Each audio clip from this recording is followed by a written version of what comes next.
I'm Beverley Cuddy, editor of Dogs Today magazine.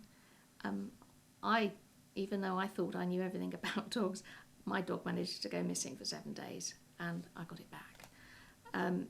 I know what it feels like the first moment you realise your dog is gone. And I must admit I learnt a lot of lessons from that experience that I'd like to pass on.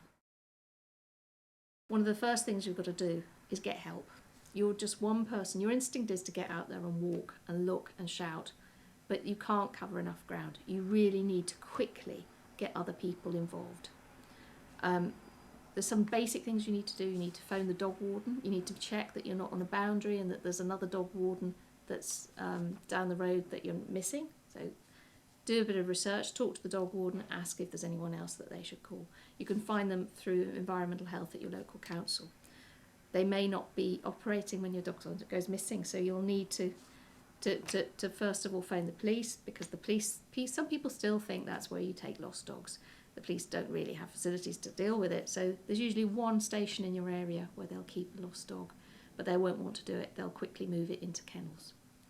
In some areas in the country, you've got 7 days to find your dog, because after 7 days, they will sell it or put it to sleep. So you're on a bit of a ticking clock. Phone all the vets in your area as well, because if your dog's not used to being on the road, there may have been an accident, they may have a dog in there with an injury, they need to know to be able to find you. And if you think about what ID your dog's wearing, has it got your right phone number on, have you moved? These are things that would stop people getting back to you. If you lost your dog while you're out walking, go back to the spot you last saw the dog, and if possible leave something there that's yours. A lot of people have said that they've left, sometimes they've just left the car locked up but the boot's still up, and people are amazed when they come and find their dog has jumped back into the safety of their car. While they've been out walking, the dog has thankfully found its way back on its own. Get leaflets made and do a leaflet drop for all around your area. Try and make it personal, not just a lost dog. Really, really say how much this dog means to you, because very often somebody will have found your dog, and if it's lovely, they'll have taken it in and they'll have imagined that you've abused it and all sorts of things, and it's much better off with them and they don't want to give it back. But you need to say how much you love it and how much you miss it. Another thing is to try and get PR. Try and get the local paper, the local radio. There's been lots of publicity about dogs getting stolen. I think it's very rare.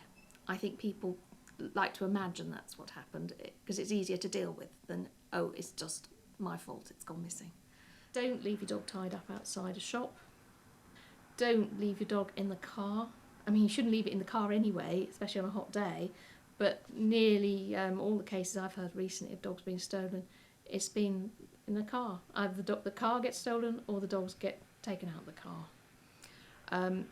If you're in the garden, if you leave your dogs unsupervised in the garden, be aware that dogs get taken out of gardens. Dogs should always wear a collar with a tag on it. The number of people who get caught out and the dog goes missing with no identification on it at all. You may have paid for microchipping, but it's belt and braces. If you've got a collar with a phone number on, somebody's much more likely to say it's a loved dog, it's a wanted dog, and phone you up and say, I found your dog. And make sure you put on that tag a mobile phone number. If you put your landline and your dog's gone missing, you're going to be tied to the phone waiting for people to phone you up. Or if you've got a mobile, you'll be able to go out there and look.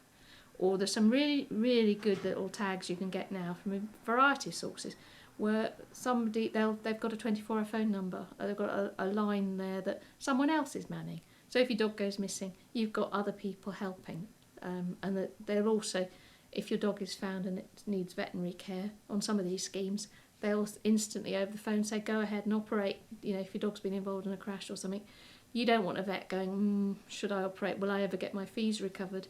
But if you've got one of these tags, your dog's going to be safe.